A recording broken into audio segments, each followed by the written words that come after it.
Assalamualaikum warahmatullahi wabarakatuh.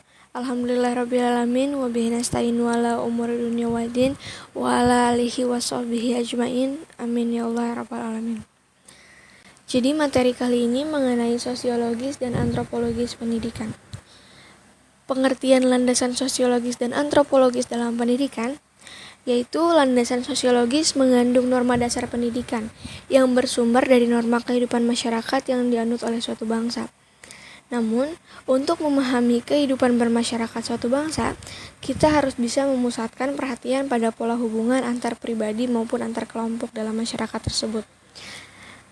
Aliran-aliran yang ada dalam sosiologis pendidikan, yang pertama adalah aliran empirisme. John Locke menyebutkan bahwa anak yang lahir ke dunia itu seperti kertas putih yang bersih dan belum ditulis.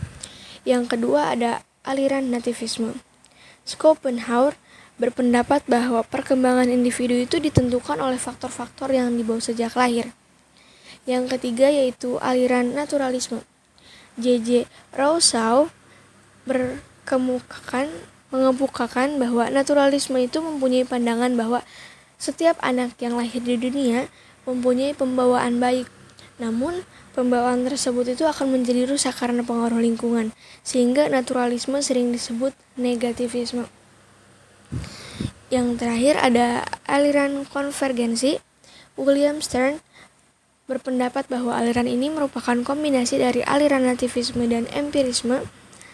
Nah, aliran ini tuh berpendapat bahwa anak lahir di dunia telah memiliki bakat baik dan buruk yang dibawa sejak lahir, sedangkan akan dipengaruhi oleh lingkungan. Faktor pembawaan dan lingkungan sama-sama berperan penting. Bakat yang dibawa pada waktu lahir tidak akan berkembang dengan baik tanpa adanya dukungan lingkungan yang sesuai dengan perkembangan. Untuk antropologi itu salah satu cabang ilmu pengetahuan sosial yang mempelajari tentang budaya masyarakat suatu etnis tertentu. Antropologi lahir atau muncul dari ketertarikan orang-orang Eropa yang melihat ciri-ciri fisik, adat istiadat, budaya yang berbeda dari apa yang dikenal di Eropa. Antropologi berasal dari kata antropos yang berarti manusia dan logos yang berarti ilmu. Antropologi itu mempelajari manusia sebagai makhluk biologis sekaligus makhluk sosial. Untuk aliran-aliran antropologi dalam pendidikan, yang pertama ada aliran evolusionisme. Charles Darwin menjelaskan bahwa manusia yang tetap hidup ialah mereka yang paling serasi. Mereka tidak dianggap sebagai seorang individu, sebagai orang perseorangan, namun Darwin melihatnya dalam hubungan kelompok-kelompok. Yang kedua adalah aliran kognitif. Antropologi kognitif merupakan suatu pendekatan idealis untuk mempelajari kondisi manusia. Yang ketiga ada aliran strukturalisme. Nah, aliran ini menjelaskan mengenai nalar manusia atau yang biasa disebut human mind dan sistem relasi. Bisa disebut juga dengan system of relation. Selanjutnya ada aliran simbolik atau interpretatif. Nah, aliran ini mengenai keseluruhan pengetahuan manusia yang dijadikan sebagai pedoman atau penginterpretasi keseluruhan tindakan manusia. Untuk individu, masyarakat, dan kebudayaan, individu bisa diartikan bahwa manusia perseorangan yang memiliki karakteristik sebagai satu kesatuan yang tidak dapat dibagi, memiliki perbedaan dengan yang lainnya sehingga bersifat unik, serta bebas mengambil keputusan atau tindakan atas pilihan dan tanggung jawabnya sendiri. Bisa disebut sebagai otonom. Untuk masyarakat sendiri, masyarakat didefinisikan oleh Ralph Linton sebagai setiap kelompok manusia yang telah hidup dan bekerja bersama cukup lama sehingga mereka dapat mengatur diri mereka dan menganggap mereka sebagai satu kesatuan sosial dengan batas-batas yang dirumuskan dengan jelas. Sejalan dengan definisi Ralph Linton, Selo Sumerjen juga mendefinisikan masyarakat sebagai orang-orang yang hidup bersama yang menghasilkan kebudayaan. Kebudayaan yaitu keseluruhan sistem gagasan, tindakan, dan hasil karya manusia dalam rangka kehidupan masyarakat yang dijadikan milik dari manusia dengan belajar. Antara individu, masyarakat, dan kebudayaannya tak dapat dipisahkan. Hal ini sebagaimana dimaklumi bahwa setiap individu hidup bermasyarakat dan berbudaya. Adapun masyarakat itu sendiri terbentuk dari individu-individu. Masyarakat dan kebudayaan mempengaruhi individu. Sebaliknya, masyarakat dan kebudayaan dipengaruhi pula oleh individu-individu yang membangunnya. Selanjutnya, status dan peranan. Di dalam masyarakat terdapat struktur sosial. Komplum mendefinisikannya sebagai pola perilaku yang berulang-ulang yang menciptakan hubungan antar individu dan antar kelompok dalam masyarakat. Dalam struktur sosial tersebut, setiap individu mempunyai kedudukan atau status dan peranan atau role tertentu. Status adalah kedudukan seseorang di dalam suatu struktur sosial. Sedangkan peranan adalah berbagai hal yang harus dilakukan oleh individu sesuai dengan kedudukannya. Seseorang dikatakan melaksanakan peranan apabila ia melaksanakan hak dan kewajiban sesuai dengan statusnya. Status dibedakan menjadi dua macam, yaitu yang pertama, status yang diperoleh sejak lahir atau diberikan kepada individu, ascribed status. Yang kedua, status yang diraih, yaitu status yang memerlukan kualitas tertentu yang diraih melalui upaya tertentu atau persaingan, achieved status. Selanjutnya, interaksi sosial, tindakan sosial, konformitas, penyimpangan tingkah laku atau sosial, dan kontrol sosial. Dalam rangka memenuhi kebutuhan atau untuk mencapai tujuan-tujuannya, setiap individu maupun kelompok melakukan interaksi sosial.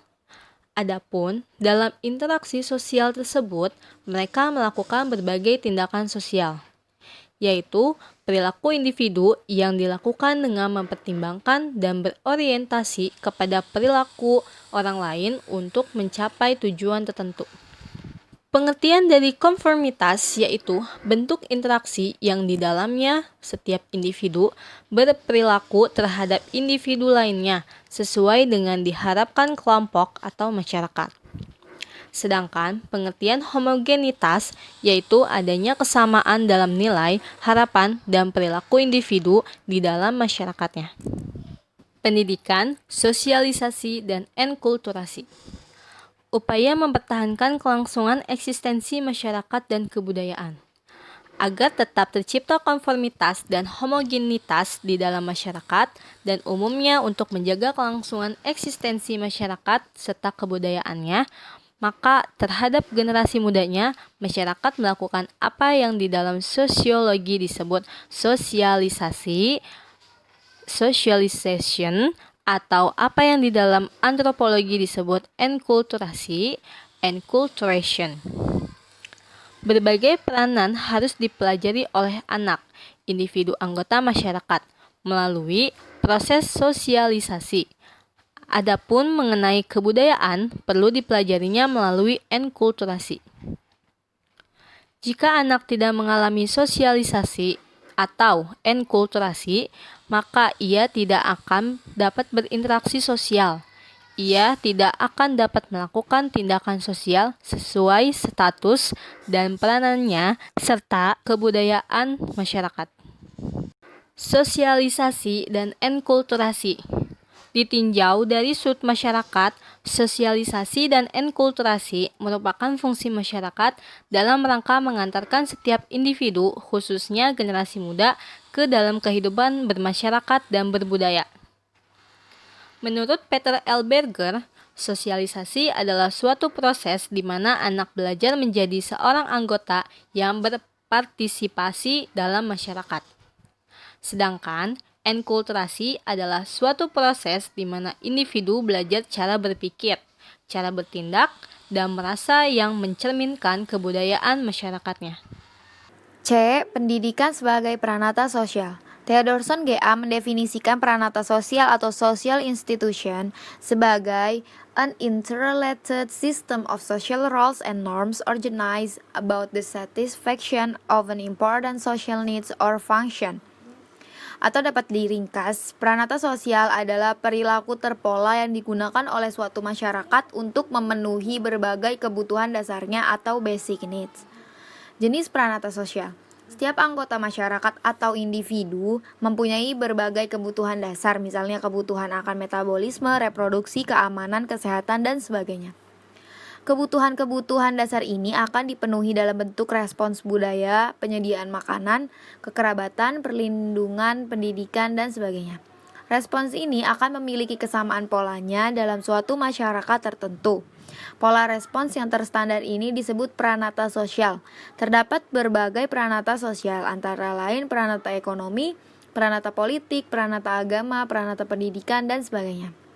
Pranata pendidikan. Pranata pendidikan merupakan salah satu pranata sosial dalam rangka proses sosialisasi atau enkulturasi untuk mengantarkan individu ke dalam kehidupan bermasyarakat dan berbudaya, serta untuk menjaga kelangsungan eksistensi masyarakat dan kebudayaannya.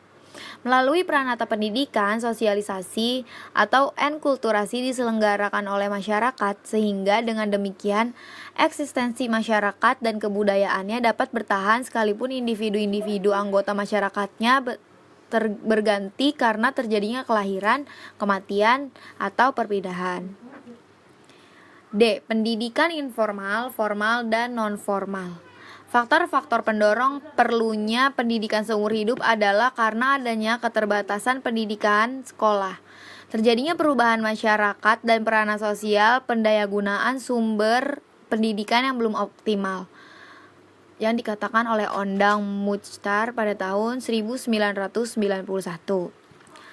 Pendidikan informal adalah pendidikan yang berlangsung atau terselenggara secara wajar atau alamiah di dalam lingkungan hidup sehari-hari.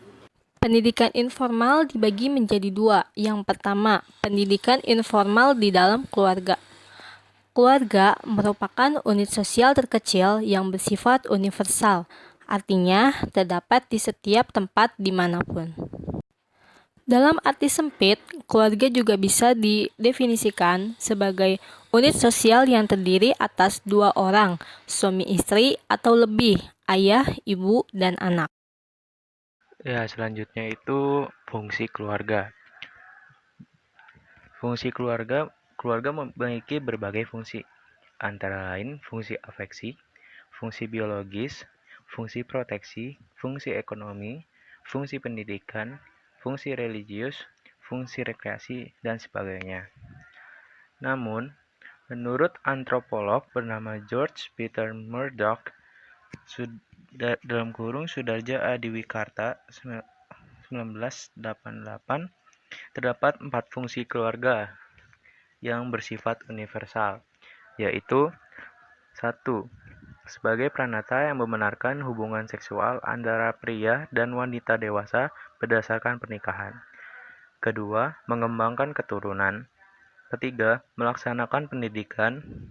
Keempat, sebagai kesatuan ekonomi. Salah satu fungsi keluarga adalah untuk melaksanakan pendidikan. Dalam hal ini, orang tua, ibu, dan ayah adalah pengemban tanggung jawab pendidikan anak. Selanjutnya, pendidikan yang dilakukan dalam keluarga sejak anak masih kecil akan menjadi dasar bagi pendidikan dan kehidupannya di masa mendatang. Sejak kelahirannya, anak mendapatkan pengaruh dan pendidikan dari keluarganya. Pendidikan yang dilakukan dalam keluarga sejak anak masih kecil akan menjadi dasar bagi pendidikan dan kehidupan di masa mendatang. Hal ini sebagaimana dikemukakan oleh M. I. Sulaiman 1985 bahwa pengalaman dan perlakuan yang didapat anak dari lingkungannya di semasa kecil dari keluarganya menggariskan semacam pola hidup bagi kehidupan. Selanjutnya, Adler menyebut pola hidup ini dengan kata Leitlinie, yaitu semacam garis yang membimbing kehidupannya, yang sadar atau tidak sadar diusahakan anak untuk meraihnya. Pengalaman yang diterima anak semasa kecil akan menentukan sikap hidupnya di kemudian hari. Sehubungan dengan itu, keluarga merupakan peletak dasar pendidikan anak. Di slide selanjutnya, Pendidikan informal dalam masyarakat. Pendidikan informal dalam masyarakat antara lain dapat berlangsung melalui adat kebiasaan, pergaulan anak sebaya, upacara adat, pergaulan di lingkungan kerja, permainan, pagelaran kesenian, dan bahkan melalui percakapan biasa dalam kehidupan sehari-hari. Apabila kita analisis, semuanya itu tentunya mengandung muatan pengetahuan, nilai-nilai, norma-norma, sikap, keterampilan, dan sebagainya, yang dengan cara-cara yang wajar atau informal dalam kehidupan sehari-hari, tidak dirasakan sebagai pendidikan oleh individu, diwariskan oleh masyarakat kepada generasi mudanya. Selanjutnya, pendidikan formal sekolah. Pendidikan formal adalah jalur pendidikan yang terstruktur dan berjenjang yang terdiri atas pendidikan dasar, pendidikan menengah, dan pendidikan tinggi, yang tercantum pada Pasal 1 Ayat 11 Undang-Undang Republik Indonesia Nomor 20 Tahun 2003. Komponen sekolah. Sekolah memiliki struktur tertentu yang didukung oleh berbagai unsur atau komponen. Komponen sekolah antara lain terdiri atas 1. Tujuan pendidikan, 2. Manusia yaitu guru, peserta didik, kepala sekolah, laboran, pustakawan, dan sebagainya. Kurikulum, ketiga. Keempat, media pendidikan dan teknologi pendidikan. Kelima, sarana, prasarana, dan fasilitas. 6. Pengelolaan sekolah.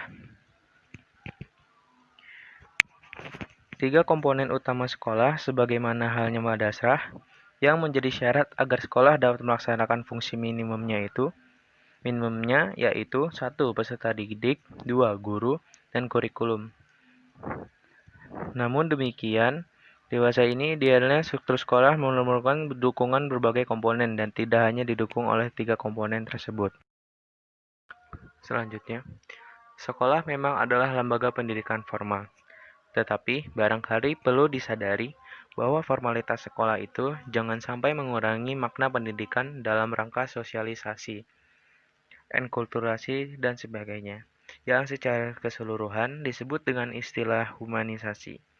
Dengan memperhatikan hal tersebut, kiranya sekolah akan tetap mempunyai hubungan fungsional dua arah dengan masyarakat, dibutuhkan dan didukung masyarakat. Perbedaan sosialisasi di sekolah dan di dalam keluarga.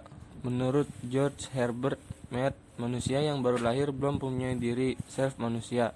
Diri manusia berkembang melalui interaksi dengan anggota masyarakatnya. Sejumlah ahli sosiologi mempelajari perbedaan antara sosialisasi di sekolah dengan di keluarga.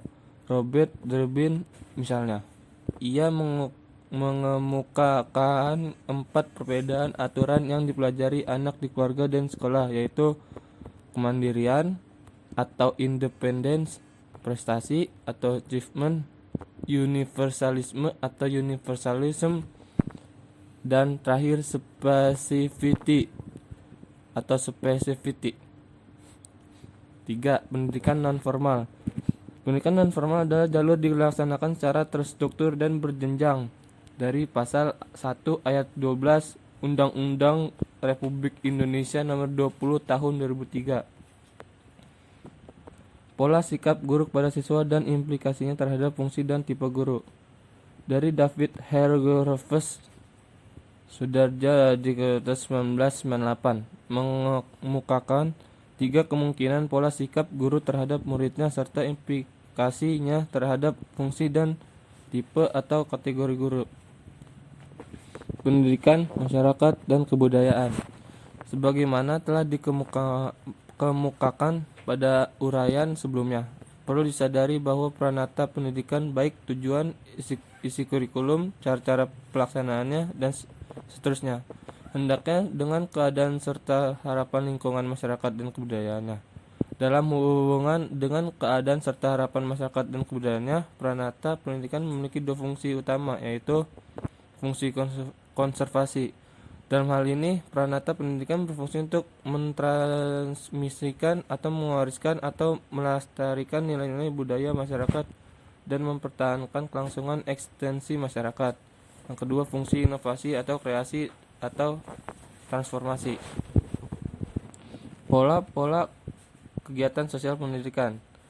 Pada dasarnya ada dua dimensi tingkah laku yang saling berinteraksi dan menentukan tingkah laku individu di dalam sistem sosialnya, yaitu pertama, dimensi nomotesis, dua, dimensi ideografis. Terus ada juga adanya tiga pola kegiatan sosial pendidikan, yaitu yang pertama pola nomotetik, yang kedua pola ideografis, dan yang ketiga pola transaksional. Mungkin sekian saja presentasi dari kelompok 5.